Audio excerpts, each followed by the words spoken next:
दोस्तों, एक बार फिर आप सभी का इस चैनल पर स्वागत है। दोस्तों, आज की कहानी का शीर्षक है जादुई दरवाज़ा। एक छोटे से गांव में सुरेश नाम का एक लड़का अपनी मां के साथ रहता था। सुरेश के पिता नहीं थे, इसलिए वह लकड़ियां काटने का काम किया करता था। वह रोज सुबह कुल्हाड़ी लेकर जंगल चला जाता, दिन भर लकड़ियां काटता और शाम को उन लकड़ियों को इकट्ठा कर बाजार में जाकर बेच देता। बेचने से जो पैसे मिलते, उसी से उसका गुजारा चलता। एक दिन जब सुरेश जंगल से लकड़ियां काटकर बाजार में बेचने गया, तो दुकानदार बोला, सुरेश, अब लकड़ियों की मांग बढ़ गई है, इतनी लकड़ियों से काम नहीं चल पाएगा, तुम्हें और ज़्यादा लकड़ियां लानी होगी। तब सुरेश बोला, सेठ जी, कल से मैं और ज़्यादा मेहनत करूँगा और ज़्यादा लकड़ियाँ काट कर लाऊँगा, आप चिंता ना करें। ठीक है, यदि तुम ज़्यादा लकड़ियाँ लेकर आओगे तो मैं तुम्हें उसके अच्छे दाम दूँगा, दुकानदार बोला। अब सुरेश दुकानदार से पैसा लेकर घर की तरफ चल पड़ा और अपनी माँ को सारी बात बताई। माँ बोली, बेटा, इतनी छोटी सी उम्र में तुम्हें कितनी मेहनत करनी पड़ रही है। काश तुम्हारे पिता जिंदा होते तो यूं हमें गरीबी में जीना नहीं पड़ता। इस पर सुरेश ने माँ से बोला, माँ, चिंता मत कर, मैं खूब मेहनत करूँगा, एक दिन हमारी गरीबी भी दूर हो जाएगी। अगली सुबह सुरेश जल्दी उठा और कुल्हाड़ी लेकर जंगल की तरफ चल पड़ा। जंगल के बाहर के कई पेड़ों को वो पहले ही काट चुका था, इसलिए उसने जंगल के अंदर जाकर लकड़ियाँ काटने का निश्चय किया। जंगल के अंदर जाने पर उसे बरगद का एक पेड़ दिखाई पड़ा, जिसमें एक बड़ा सा दरवाज़ा बना हुआ था। ऐसा विचित्र बरगद का पेड़ देख सुरेश हैरानी में पड़ गया। कौतूहल में वह पेड़ के पास गया और दरवाजे को धक्का दिया। देखते ही देखते दरवाज़ा भी खुल गया।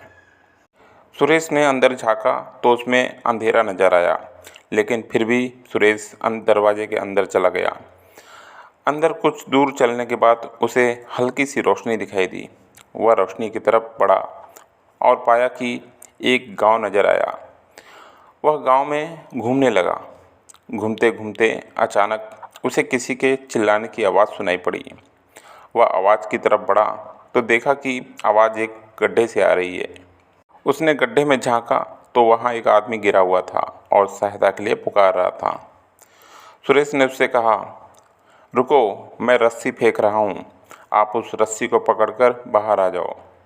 फिर उसने गड्ढे में रस्सी फेंकी, जिसे पकड़कर वह आदमी गड्ढे से बाहर आ गया। उसने सुरेश को बहुत धन्यवाद दिया। इस पर सुरेश बोला, धन्यवाद की कोई बात नहीं, हम सबको एक दूसरे की मदद करनी चाहिए। फिर उस आदमी ने सुरेश से पूछा, तुम कौन हो और यहाँ कैसे आए? इस पर सुरेश ने बोला, बरगद के पेड़ के बारे में मुझे जंगल में आकर पता चला, इसलिए मैंने रास्ता देखा और मैं अंदर चला आया। उसने उसे बरगद के पेड़ के दरवाजे के बारे में सारी बात बता दी। इस पर आदमी बोला, वह एक जादुई दरवाज़ा है जो केवल 10 दिनों के लिए खुलता है। तुम्हें शाम होने के पहले ही वापस जाना होगा, क्योंकि अगर दरवाज़ा बंद हो गया तो तुम 10 दिन के लिए अपने घर नहीं जा पाओगे।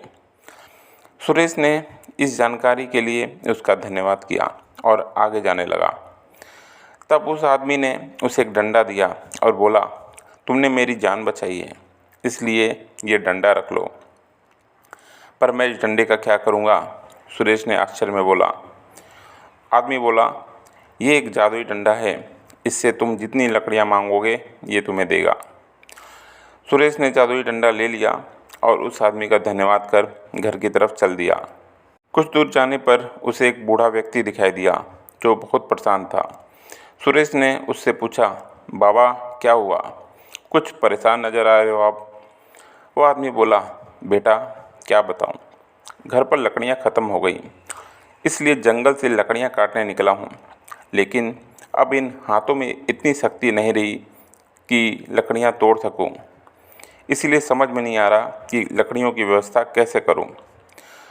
सुरेश ने जादुई डंडे की मदद से बूढ़े आदमी की मदद की और जादुई छड़ी की मदद से ढेर सारी लकड़ियां उस बूढ़े व्यक्ति को दी।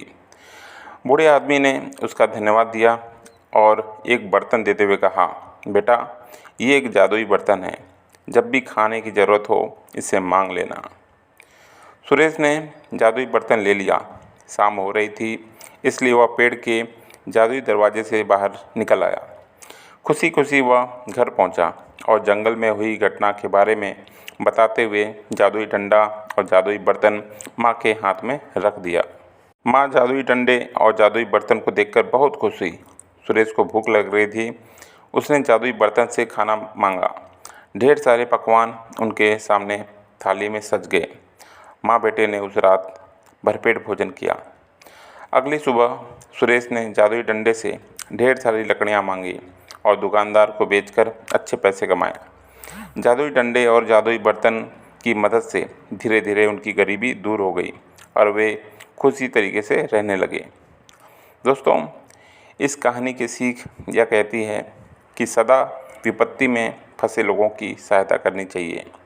भला करोगे तो उसका फल आपको भी मिलेगा। तो दोस्तों, आज की कहानी आपको कैसी लगी हमें कमेंट बॉक्स में बताएं। आज के लिए इतना ही। धन्यवाद।